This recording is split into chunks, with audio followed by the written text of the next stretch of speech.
Don't know why I'm crying, but there we go. Oh, stop crying, you pleb. Oh my word.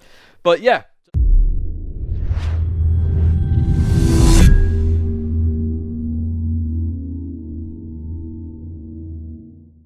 Hello everyone, welcome to the Ask Me Anything. It's finally here, the 20k special, or technically 21k, as somebody pointed out in the comments. So we are doing 21 questions rather than the 20 I said in the original video. Now obviously in that channel update video I said post your questions below and I'll answer sort of the most thumbed up ones, and I've picked out those 21 questions. Obviously it's technically 19 and the two that I always get asked. So they will be answered as well. Now I've got the question, well, I've got the first question in front of me. I scroll through them because then you get my live reaction to them. I've obviously read all the questions that were put through. I think there was around 50 actually. If I don't answer your question in this, I'll be commenting on your question afterwards. But I have read them all, and I do read the comments as they fly in. But without further ado, let's get straight into this. Let's see what you want to ask me. So question 1 is from CSX Smokey, and now this is one of my favourite questions of them all straight off the bat. What are your top 3 sim racing moments? Not necessarily for the result, but the experience, feeling or reward it gave you. I can't read apparently. Love the content and you're always positive vibes, bud, and the heart. Well, thank you, Smokey. So the first one is very much back in Project Cars days. It was actually against VP Isaac at the time, now who's now part of Veloce. We had a fantastic side-by-side half a lap. And this is in an esports race as well, which is obviously very hard to do. But it was just a superb race. And Isaac is a superb racer, very clean racer. And the fact we were in LMP cars and going side by side for that long, it was just superb racing. So Isaac is my number 1 there. Now, the other one, I suppose, another one, number 2, I suppose, is going to be the Runtage Run. That was an unbelievable experience. You know, going 3, 4 wide, was it? And then Ed just giving me a little bump, crossing that bridge and coming out of it. The other oh my word, the buzz was ridiculous. Absolutely just mind-blowing there. So that's definitely my second. And the final one. See, there's so many good ones. Top 3 sim racing moments. I suppose it's not necessarily, I don't know if it would be top. I mean, I can think about my first 3k points that I got, you know, in the Audi, and I beat some superb drivers. But one of the sort of memorable moments, and you guys never let me forget about it, is obviously Brands Hatch, the Mitsubishi Evo, running out of fuel a lap early. I'm not sure you guys will ever let me forget that. I really don't think you'll ever forget that. But if you don't include that one, actually, let me just go to the World Tour moment, Monaco. That was an unbelievable comeback that we had as Team Audi. It was a horrendous qualifying system, but we came back in some superb style. And while the result isn't necessarily there, the experience, the cheering going on that live stream as we came through the field, Team Audi, we knew what we had to do. It wasn't just me. You know, we were saying we'll save fuel, make sure we come back towards the end of the race. You know, we talked about this in the background, and we came through to that result. I had to pull my bit as well, obviously, in the race and make sure I was in the right place at the right time. That was an unbelievable experience as well. So, okay, they're my top 3, but the Evo is sort of there with a fuel issue as well. Thank you so much, Smokey, for that question. Next question, Oscar Hunter. Do you get nervous racing the top guys? Not necessarily. Generally speaking, if I'm in a race, I know I have every opportunity to win, irrespective of who I'm racing. I normally can come out in front if something happens. Depends on how much practice I put in, of course. You would more get nervous depending on the event. Is it your last shot at getting a result? Your nerves increase. Is it one shot? Your nerves increase. That, you know, one shot, I've always said, has a magic to it, and I really miss that magic. But in terms of racing individuals, no. I don't get nervous racing anybody. It's always great to race these guys, actually. It really, really is. Thank you, Oscar. Gary, is Tintin your father? And do you have an old dog called Snowy? Tintin is not my father, although we currently have a family dog called Lola, who I've just seen today actually, and she hasn't seen me in 2 weeks. Got so excited she weed herself when I went round for Mother's Day, of course. So yes, I don't have a dog called Snowy. We had a rabbit called Snowy actually, but no, our dog is called Lola, although technically it's a family dog and not my dog. But there you go, you know the answer to that one. Marco's asked 3 questions here, so I'm going to pick one of them. So let's have a look. We'll go with the first one, actually. We'll go with the first one. You uploaded your first video in 2010. What keeps you going? Well, this is an interesting one, I suppose, because I originally uploaded a video just as a bit of like a music boss kill video, so I could go back and look at boss kills on WoW. My first video to really, hit, I suppose, or the one I intentionally did, was to help one person, and that was a WoW guide. Okay, it was I used to be able to play WoW at a very sort of high level. I was always top of damage meters, which is sort of doing the most damage basically. You get the idea. And there was a warrior in the guild who was struggling, and he would ask me for advice. So I said, okay, I'll make a video for you and explain what to do. And I thought, do you know what, this might help a couple other people, but the video was mainly for them. So I said what my name was, etc. And then I just went into what you need to do and how I DPS the way I do, and yeah, that video took off. It got a lot of views at the time. I can't remember exactly the year it was, the guide, but it was before obviously my racing guides, and yeah, it just blew up. And that's the reason why I keep doing it, is to help people. It's why I was doing the esports stuff, and then I sort of realized I don't have it. I've stopped sort of half helping you a little bit, so that's why I started doing the weekly race guides, because I think they're perfect. They're quick, they get out there, you get an initial idea, should I do the race, should I not do the race, you get a guide in there as well. And that's the reason I keep doing it. I hear of fascinating and amazing stories from you guys where you said it's not to second off your time or whatever it might be. That's why I keep doing it. And in terms of some of the entertaining side of it, you guys have said, it's helped you in certain situations just to have a laugh, to have a smile. And if you know me in real life, ask any of my friends, ask my work colleagues, I act like a prat sometimes just to get a smile on their face. A smile can heal so much. Being happy can heal so much. That's why I do it. I dance around just for the giggles. At work, I dance around for the giggles, just so people, have a smile on their face. I joke around, so people have their smile on their face. That's why I do it. That's why I do it, because at the end of the day, if everybody else is happy, the whole world can be happier, and, everyone has a better life and better experience. So, yeah, that was quite kind of deep, that, wasn't it? But cheers, Marco. Next question, Blooper Trooper. What did you do before starting this YouTube channel? Well, technically, I was at university when I started the YouTube channel, and I was studying, so I know that's probably going to be an off question at some point. I was studying IT with business management. Loved the IT side, hated the business management side. I was absolutely nailing my IT part of my degree, and my business was just sort of like just passing. So I came out with a 2-1 in that degree. And I currently do, because I know it gets asked quite often. I might be answering a question that's coming up, potentially, I don't know. I am a senior systems developer at a college. So again, I love IT, I love developing stuff. I have quite a nice talent of adapting pieces of software, programming, to do stuff it's not meant to do. To do it in the thing that I want it to do. And you'll have seen that actually with the likes on the stream, where that thumb goes up, it shows you the amount of likes. That's an adaptation of something that it shouldn't be doing. So that's what I'm kind of good at. And why I'm in education, so I'll just finish this off. I like helping people. So when I was in sixth form especially, I literally got addicted to gaming, and I skived a lot of college. I was really addicted to gaming at the time. In fact, gaming addiction was quite high at that point in time. It was due to World of Warcraft, actually.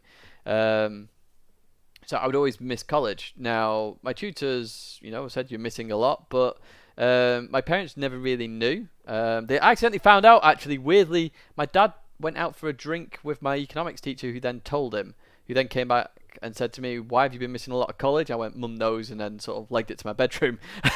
But I'm sort of in education now because I know I can have some form of impact on young people's lives. I brought in a system for absence text, for example, at the college.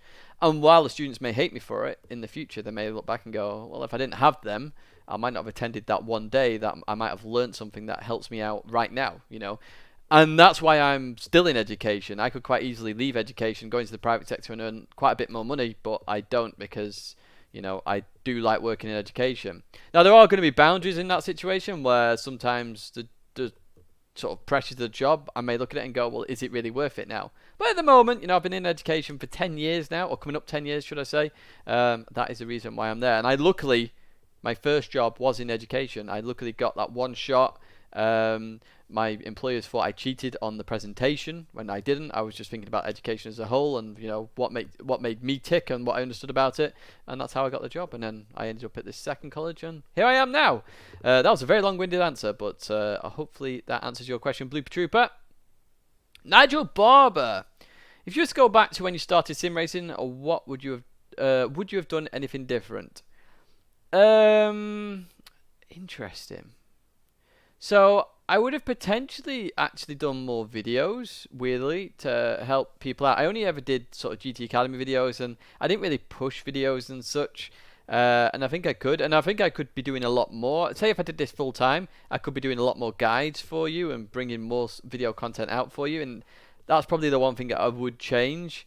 Other than that, there's nothing I would really change, if I'm honest. I enjoy sim racing. You've seen me race. I race respectfully and as best as I can and try and have fun with it, and I've always done that. And yeah, that is that in a nutshell, really. I suppose GT Academy 2011, I would have liked to have maybe done a little bit more on the wheel and understood the rules a bit more, but it is what it is on that front. Mid-pack hack. With all the World Tour events you have been to, what was your favourite place to visit, excluding the gaming portion of the visit, and what memory really stands out, made it your favourite place? Ooh. Now this is a tough one, okay? So I would argue probably Japan, because it's so far out there in terms of the sort of atmosphere of the country. The problem is, obviously, I stay on longer. I always pay to stay extra to really enjoy the experience of the country, because I don't feel like as competitors we get a full experience. Salzburg's been the exception. They normally give us a day to have a good experience of Salzburg. However, probably Japan, because I've always wanted to go there. But I would, as a caveat, say Australia and technically New Zealand, because I went over to New Zealand as well. Mainly because I never really thought I would go over there. I actually don't like flying in the slightest. And, going over there, it's a slightly different culture. I didn't realise how good New Zealand would be, for example. New Zealand is really stand out to me, but Japan, in terms of just the one country, I would say just the one country, and I say it's just it's completely different to Europe. You go there, you experience different things. I experience ramen, just the whole culture, getting on the train system. People are ultra respectful. It's just the whole thing that makes Japan. It does stand out. It's a really awesome country, and I actually want to visit there again. If I'm honest, I really, really do. KRT Grandad Baz, would you like to see yourself as a pro sim racer? Tough question. It depends. I mean, the problem is when you're considered a pro sim racer, I would argue people then expect too much of you. And I don't like that expectation per se. I just like to go in there for the fun, and if you're a pro sim racer, you've got to be ultra serious, I feel. So probably no. I'm going to go with that one. PA, when are you starting coaching? I want to be your first student. Yes, I actually forgot to mention this in the update video. So March, I was going to offer, just as a few people who have helped me out massively, if they wanted initial lessons. And what I mean by this is just to get the structure in place. I need to get some form of structure so that if I am offering a service, you know what to expect. That hasn't happened this month. I'm going to do that in April. Once I have the structure in place, then coaching will be opened up to people who want the coaching. So keep your eyeballs and ears out for that, PA. And that's where we are currently with the coaching, but coaching is coming, and I will be doing it, and it will be on a Sunday, by the way. Just FYI on that, it will always be on a Sunday. That is the only day that will be available, just due to my work. And then Saturdays, obviously FIA is normally in the afternoon, so it will be a Sunday. Nick Webb, I watched you race him as a concept and say it didn't suit you. Can you describe what characteristics of a car do suit your style and why, and what characteristics don't suit your style? So I'm very much a handling car guy, okay? So the Audi R8 suits me massively. And the reason for that, because when you get a handling car, it's less about aggression. So I'm not very good at stamping on the brakes, stamping on the throttle. What you'll find, and you'll see this in all my sort of better performing circuits, is I'm very much about fast flowing. So you saw in the content creator race, Spa, very much fast-flowing circuit. You know, it's about maintaining speed, apex, handling, and my phone just vibrated. Apologies for that. So handling, you know, making sure you keep the maximum apex speed as possible, and that's the kind of car that suits me. The Mazda very much felt more aggression, although it has sort of gone towards more of a handling car, but it just didn't suit me. I couldn't get a feel for it at all. It didn't want to rotate. It felt more about aggression and abusing the car. That doesn't suit me. So I'm very much more about smoothness, you know, handling cars, maintaining that apex speed, trail braking, trying to maintain that speed. That is the characteristics that suit me. Aggression does not suit me, and you will see that in some of the races. You know, Group 4 races are very much a bit more about aggression, so I don't perform as well in Group 4 races, whereas in Group 3 I'm very much there. Group 1 cars don't suit me as well, because again it's more about aggression, hybrid system, you know, hard braking, hard accelerating. Group 3 very much suits my driving style because it's all about smoothness, and that's why I perform the best in Group 3 cars, and why I enjoy racing Group 3 and GT3 as a whole. It generally suits my characteristics because it's more about smoothness and, you know, maintaining that apex speed as best as you can. Kevin Chua, hopefully I said that right. Sorry if I haven't. Hi Tidgney, how many hours of practice do you do before going for a race, be it GT Sport, ACC, or iRacing? Do you have any pre-racing ritual of your own when it comes to racing? So, it depends on the event. Now, FIA, normally I turn up on at the time, or I did last year. I'm going to put in a tiny bit more prep just for you guys so you have a better experience. Obviously, I didn't with Dragon Trail because it's just Dragon Trail and I know it already. But in terms of ACC and iRacing, if I'm in a league or I'm in a special event, I would want to put in a fair few hours beforehand, especially if it's a team event. Team events, obviously, you have teammates, and you want to perform as well as you can for your teammates. I was completely gutted at Petit Le Mans in iRacing when it wasn't my fault, but we got absolutely smashed off when we were in the lead. Now, in terms of practice amount of hours, I would... So one thing I do in GT Sport, if I'm really going for an event, I'll want to do about an hour's time trial, and then sleep on it, and then the next day, I call it downloading that information into my brain, basically. I don't know how it works, but I always perform instantly very much better the day after once I've had an hour and to sleep on it. That would be the same for ACC and iRacing as well, because then it's just downloaded into my head. Now, in GT Sport, I want to be top 10 in the time trials usually. ACC and iRacing, I want to be as close as I can to, you know, more of the aliens of that game, because I'm not actually an alien in those games yet. We'll keep pushing. But that's what I tend to do. I tend to sleep on it. I will also have a hot chocolate on the night where I really want to remember something. That's just a placebo effect, I suspect, on me, but I seem to perform better when I do have that hot chocolate. Chocolate does have, dark chocolate especially, I talked about this in the food video, does have ways to help your memory. So that is maybe why the placebo effect exists. I don't know. And then on the morning, I really want to sort of get an hour in initially to get a feeling, and then I really need to practice race settings. That's where I struggle the most, especially at the start of a race, cold tyres. I struggle the most there, so that's something I really want to work on as well. But pre-racing ritual, time trial, and then sleep on it, literally with a hot chocolate just before bed as well. That is literally my pre-race ritual. If I want to get uplifted, by the way, listen to a piece of music that really puts your hairs on end there. You know, I'm listening to some music at the moment that even before work, I listen to it and it just uplifts me like 1,000 times. It's ridiculous. And I also did that for StarCraft too. Listen to a piece of music, uplift you, gets you really in a positive mood, ready to go. And you see me, I try to race positive. Thank you, Kevin. Let's go to Spider. What is your mother's pet name for you? She can't just call you Martin, and I know she doesn't call you Tidgney. I don't know. Pain in the backside, potentially. I'm gonna ring her. Let's see what she says. I'll edit this bit out so we get to the phone call.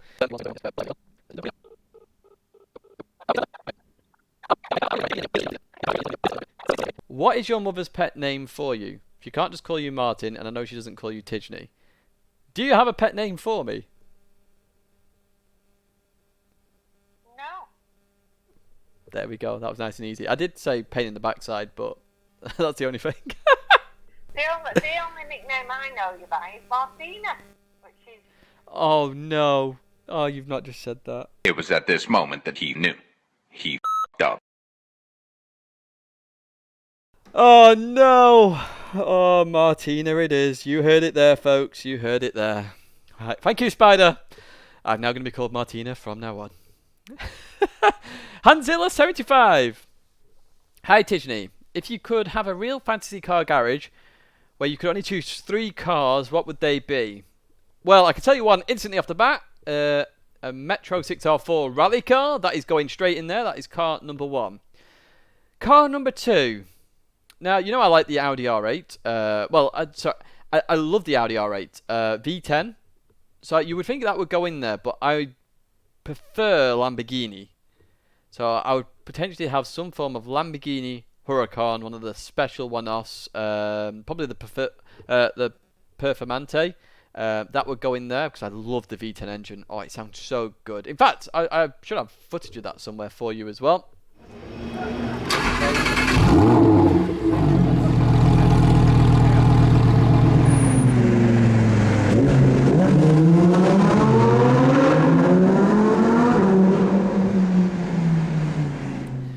And then the third car,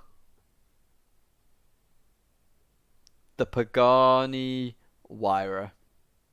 I think that is like an ultimate, just all in all, out there car there. So they're my 3 cars: 6R4, Lamborghini Huracan Performante, and we are going to go with the Pagani Huayra as well. Thank you for that, Hanzilla. That's a good question. Muscle Milk KTM. Have any top players that you used to race against just completely disappeared from the scene? As an example, Quinton is on every... How does Quinton make it into every video? But you realise he's not playing anymore and you've never seen them anymore. That's a good question, and we talked about this a little bit on stream the other day. So one thing that's kind of weird from my perspective is, as I've raced throughout the years in Gran Turismo, mainly from 2011 onwards, obviously that's when I suddenly became technically known, I suppose, after my impossible achieved. I have seen lots of players come and go. You know, they've been at the very top and then disappeared, and more players come into the mix. I suppose one standout would be Immortal. Immortal came into the scene in 2012, I think it was. It was me, Dan Holland, and Immortal at the top of a time trial in a GTR on a custom circuit, which had skid recovery force forced on. I still remember it to this day. And we were all pushing for that top time. We were really pushing on. It was a really good battle, actually. But Immortal has since disappeared. Lightning obviously came into the scene as Immortal was on the scene. We've seen other people come onto the scene and then disappear. Mainly from GT Academy days, we've seen that. And then if you look at it now, in terms of GT Sport, people have come and gone. Because a lot of the British guys, you know, as British players, we struggle to compete at the current time. So you tend to see a lot of British players not stay. You know, when they get jobs and stuff, it's near on impossible for a British player to stay and compete in that, you know, for a place in those tournaments because of the times. So you'll see a lot of British players disappear. I imagine that's the same for the Portuguese guys. In fact, Bruno Ferreira, was it? I can't remember fully his name. He left because he got sick of it. I remember him messaging me about it, actually. There's been other players as well that have, you know, come in and disappeared. It's yeah. But the main one, you know, that comes to mind from the forefront is Immortal Pilot. Immortal, he really did come onto the scene, and he was showing absolutely blistering pace. He would put in hours and hours and hours. He really did. And there was one moment in time that particularly sticks out to me, where there was, obviously, the PlayStation 3 got hacked, and there were people hacking into Gran Turismo on a time trial at Monaco, I think it was. And at the time, you could actually see what was happening in the background. You could edit the replay just to see, or you could see sort of the raw data in the background. And Immortal was proving a point. He was rating the hackers and nearly beating most of them. It was insane. So, you know, Immortal is the one that stands out for me there. He really does. Nick Britton, will you be selling the BDU? Oh, no, I'm wearing this. Does it come with a fringe? Yes, apparently so. I could do one example. Yes, on sale now. LTT. Oh no, we don't work for LTT. No, it's not. It's actually one of my favourite beanies I've ever had. So it's staying. Will Murdoch, why are you making videos not going to Will Murdoch's driving school? Mainly because Will Murdoch's driving school is probably in the middle of the day when you're at school. So Will, I chuck this question back to you. Why are you not at school on a Monday? Why are you always in the weekly guide videos? Don't know.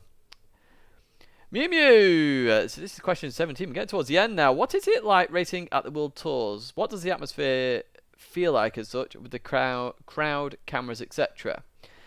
It really depends on the World Tour. Now, I've always said the best World Tours are the one with crowds. So, Nürburgring, Madrid, Tokyo was good. And quite recently, or the most recent one, obviously, that we've had, where we've had and been to an actual event, Sydney. Sydney was unbelievable with that finish with Nick McCosey and Miyazono at Dragon Trail Seaside. Unbelievable experiences when there's a crowd there. The atmosphere goes through the roof. The atmosphere changes as well. You know, if there's no crowd, it differs. So Salzburg's a bit more laid back. Just feels a bit more tense because it's just players watching you. What else? I'm just trying to think back to the events now. So yeah, Salzburg doesn't have a crowd. Where else doesn't have a crowd? Monaco is very different. The ones with crowds are the best, and by a large margin as well. It just adds to the whole event. Madrid was literally my standout one until we went to Sydney and Tokyo as well, but Sydney more so because Sydney went through the roof with that finish. Cameras don't bother me. You know, I don't pay attention to them when I'm racing. I'm literally racing. That's literally it in a nutshell. Maury, why are you such a oh my word? Why are you such a pleb? I am a pleb for reasons I don't know. I just tend to make silly mistakes being entertaining, I suppose. I'm not even trying to be entertaining sometimes. It just happens. Even most of the time, actually. When am I trying to be entertaining? Normally when I'm putting a hat on, so the cowboy hat next to me, or I'm dressed up, I am being entertaining at that point in time. Other times, it just happens, and it is what it is. But I enjoy being a pleb. It just shows I'm a human at the end of the day, and hopefully it shows I'm a human to you too. But we love you, Murray. How's the PC? Oh dear, he's going to kill me. Right, next one. Seeing creative, what would be your perfect racing game, taking the best bits from all the sims you've played? Okay. So I'm going to use 4 racing games here. I'm going to use Gran Turismo Sport. I'm going to use Assetto Corsa Competizioni. I'm going to use iRacing. And I'm going to use Project Cars 2. So, first of all, Gran Turismo for just a jump in and play factor. I think the bop and the fixed setups there are superb. You know, the Group 3 and Group 4 bops are there or thereabouts, and you got to think about this. Across most of the tracks, you know, the bop is actually pretty damn amazing for Gran Turismo. It really, really is. Don't get me wrong, some cars are just meta at some tracks. It's going to be like that with one bop. So, 100% the bop and the fixed setups there for Gran Turismo, hands down. The jump in and play factor, you don't have to edit a lot. It's just there, and, you know, you can jump in. And the graphics as well. I forgot to add that. I'm a pleb. ACC for the physics, 100%. I enjoy ACC physics massively. It suits my driving style as well. So, yeah, I would take that. And probably all the real-world tracks that ACC has as well. They're all laser scanned. They're all fairly up-to-date. And in addition to that, the driver change in ACC, the best out there by a country mile. I love the driver change in ACC. We then go to iRacing for the sort of varied championships that you can jump in and play just straight off the bat. I think that's really nice, to be fair to iRacing. That's probably the only thing I would take from iRacing. And the special events, I suppose, but you can have special events in ACC as well. And technically you can have them in Gran Turismo, but definitely the varied championships available to us. And the multi-class, I suppose, from iRacing. Having 3-4 multi-classes in there is kind of nice. So, what from Project Cars 2 would I take? I would still say the live track system in Project Cars 2 is probably the best out there. The puddles forming is actually superb. I love the puddles. I think, as I said at the time when it first came out, it's genre changing. And I would still take that right now. I would take that. So, you have that in a nutshell. So, Project Cars 2 for the puddles and sort of the transition on circuit. You know, each lap is very much unique. iRacing for the varied championships and the special events. I think they do work well when they do work. Let's forget delay toner, 24 hours. ATC for the physics, 100%. And also the driver changing. I think that is superb. Honestly, that is such a good experience. I love that. The interaction between you and another driver as you do that is spot on, absolutely spot on. And Gran Turismo for just a jump in and play factor, the fixed setups and the bop. I think the bop is pretty much there or thereabouts. Now, that is every question from you guys. Now, I did say I was going to answer the final 2 questions because they always get asked. So first off, why does my surname change? So you will have seen GT Academy. We did put that on the channel. We got authorization from ITV and I think it was Bloomberg, the production. Apologies, but it's on the video. You get to see the production company there. Why did my surname change from Hephron to Grady? Now, this is quite a sentimental one, so I'll explain why I changed it and when I changed it as well, because I hope you've got some tissues here, folks, because you may very well up here. So, let's just say biological sperm donor, let's put it that way, you know, him, he is a moron. So, okay, a very violent individual. I don't know if I'm allowed to say this or not. I kind of figured I wasn't allowed to say this, so I'm just recording over myself speaking, just in case there was any criminal stuff going on with the individual. I don't want it to get blown out of proportion. Basically, he's just a complete moron. But anyway, it's just mad. It really, really is mad. Somebody I don't want to be involved with. I'm glad he's out of my life. I would never want them appearing in my life. Okay, and their surname is called Hephron. Obviously, generally in the UK, as a part of our culture, the child normally takes the father's surname. It's just something in our culture that we have. So, obviously, I've been known as Hephron. I originally was born before my mum got married, so actually I was a Walton, which actually relates back to the royal family, but that's a completely different story. Anyway, so I've had the name Hephron until very recently. Was it 2 or 3 years ago? It even tricked some of the GT staff because they knew me as Hephron as well. So my first World Tour at Nürburgring, they didn't realise it was me, and then they came over and went, "Oh, we didn't know it was you." So yes, what happened is that obviously my mum met my stepdad now, and he has been my dad ever since. Basically, he's looked after me. He's helped me out where I need help out. He's helped me with the house. He's helped me with life. He's taught me many things. He's well into motorsport, so he made me experience motorsport. He's taken time out to take me to events. I went to I won basically a passenger day at was it Phil Price, I think, in the mid Wales somewhere. So I got to experience rally cars in an Escort Mark II and a Subaru. Being a passenger there. He's done so much for me. He really has done so much for me. So very recently, my mum and my stepdad decided to marry. They've been engaged for so long, but with my granddad's health being detrimental, he's got dementia. He's still here now. Is it vascular dementia? Don't quote me on that. But it's getting worse. So they decided to get married a few years ago. And one thing I like to do, and I've talked about this at Christmas as well, is that I like to go the extra mile, really think outside the box, and really surprise people that mean the most to me. So I'll think of themes, and then for example, one year I did a theme at Christmas around water, so I'd get presents around maybe what they like, and it's water themed. So really push the boat. Well, obviously, my mum and dad getting married, my mum was going to take the surname Grady. Because that is my dad's surname. My sister had already changed it. She changed it a while ago, but obviously my sister has then since been married, so she loses that name and then takes her partner's name.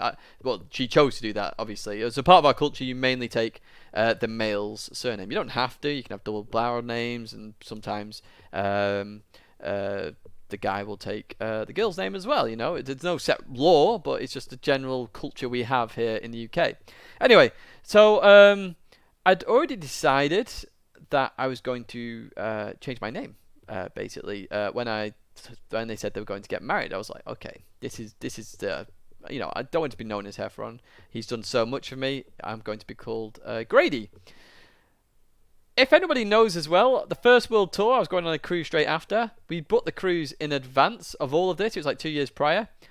So I told my mum to book the cruise in the surname Grady. And my dad then had to sort of be kept out the entirety of the cruise. I don't know what he thought at the time, because he definitely didn't know that I was changing my name. But obviously my mum then had to take control of the cruise and book in the cruise. So, come the wedding day that they had, I actually did a couple of things. So I got some cufflinks made that had the name Martin Grady on. He did spot them, but he didn't fully understand it from what I asked him afterwards.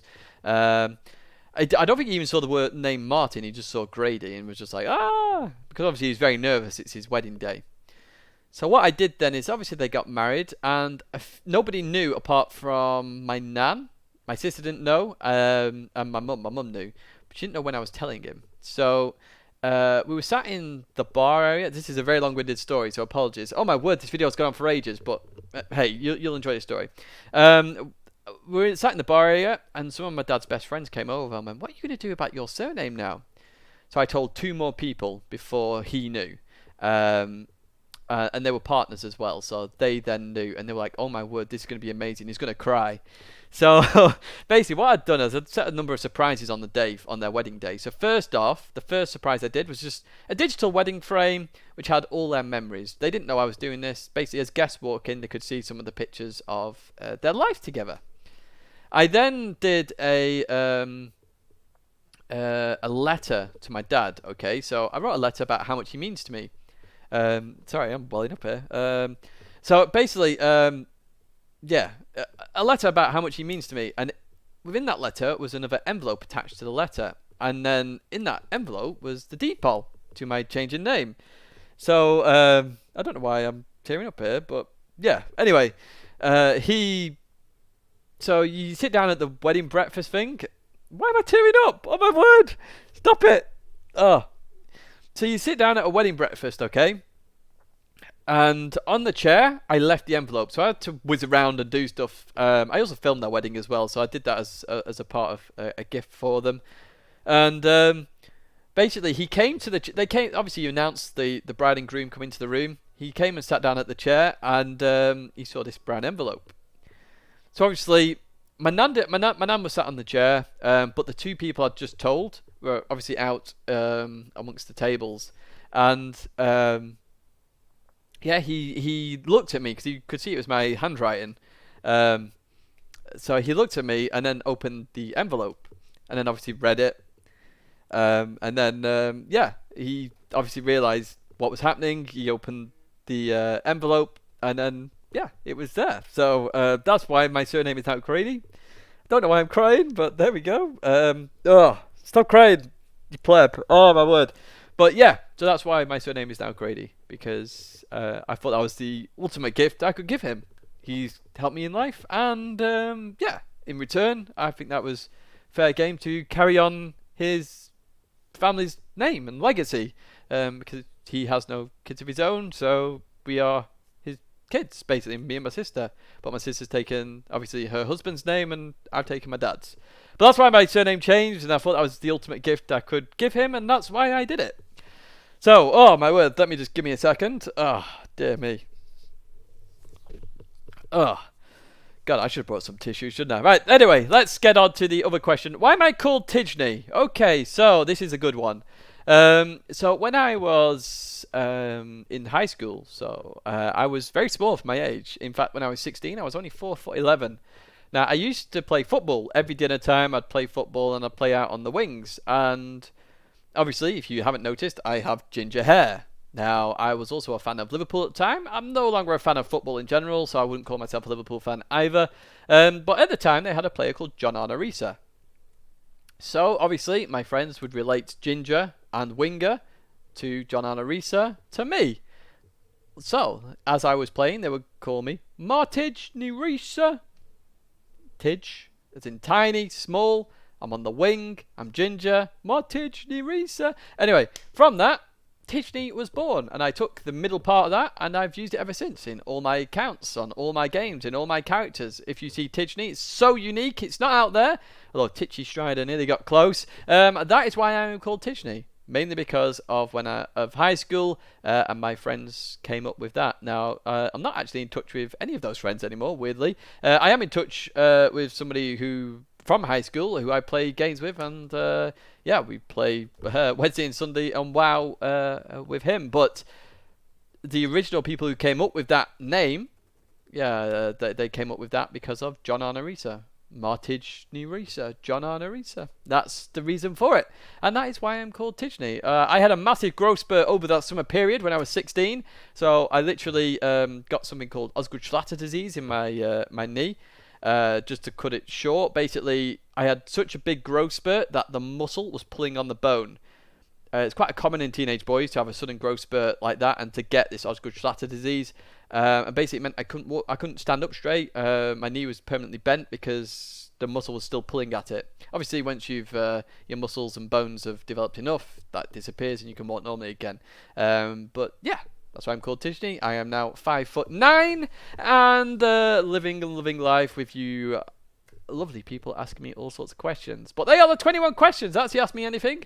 It's a very long video, much longer than I expected, but hopefully you get some insight into that. Apologies if any of you are teary-eyed from the surname change. I wasn't expected to tear up myself, but I did. But now you know how much my family means to me, and you know, you guys as well support me and love the channel. So a big thank you to each and every one of you who has subscribed, liked, viewed, donated, become a member on the channel. It's just awesome. I absolutely love you, and yeah, 21k subscribers is quite unbelievable to me, to be honest. I'd say I'm just out there to help people and put a smile on your face, or apparently put tears in your eyes. But that's going to be it for me now, folks. I hope you have a wonderful evening, rest of the evening today, and hopefully I will see you in another video or live stream very soon.